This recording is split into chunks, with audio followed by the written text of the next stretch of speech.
Okay, so we have to find the x and y intercept of this. Um, so when you find the y-intercept, oh, so when you find the y-intercept, that is always the point 0 something. So we know x has to be 0. Because I mean, if you think about the graph for it, whatever the equation in the graph is, okay, whether it's an absolute value or whatever, anywhere where it crosses the y-axis, to get there, you always go either straight down or straight up, right? You never go left or right. So the x coordinate is always going to be 0. So we use that, say, okay, well, let's do that then. So for the y-intercept, we're going to have f of 0, right? And that's negative 4 times 0 plus 7 plus 4. Okay, so that's negative 4. Now 0 plus 7 would just be 7 most days. Okay. Now you have to simplify what's in the radical before, what's in the absolute value before finding the absolute value, okay? So now the absolute value of 7 is just 7. So negative 4 times 7 is negative 28 plus 4, so that would be negative 24.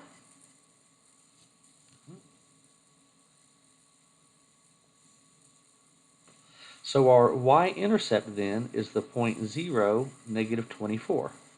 Similarly, for the x-intercept, notice no matter where it crosses the x-axis, that's always the point something 0 because you never go up or down. You just go straight left or right.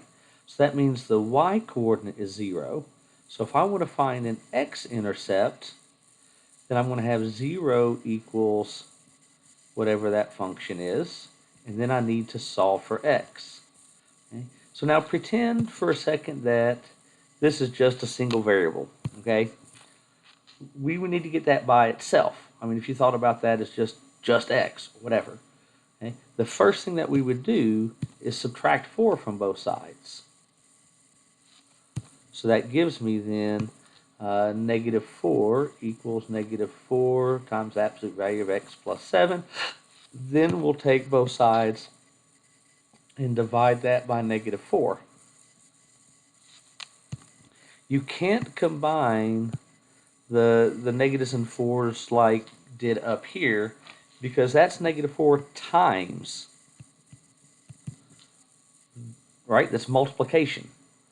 You can't just move it around, okay? So be careful with that.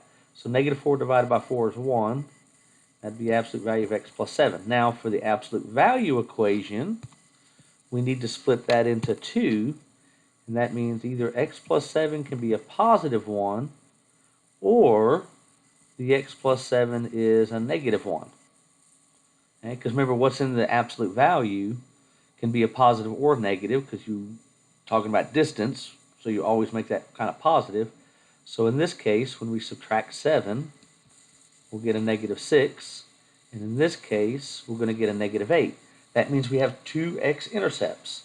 One of them is at negative 6, 0, and the other one is at negative 8, 0.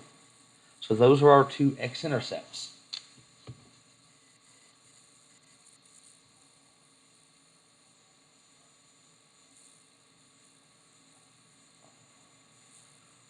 All right, so now number 8 is a question about the margin of error in the pole, okay?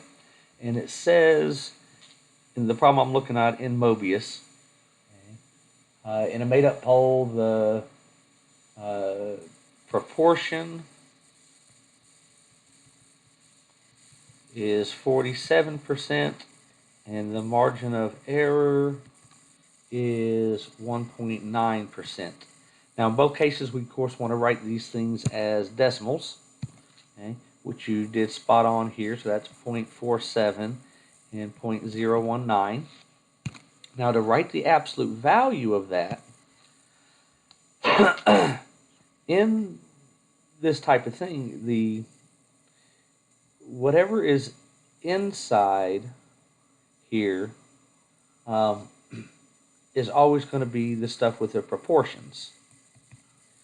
And it's always equal to the margin of error.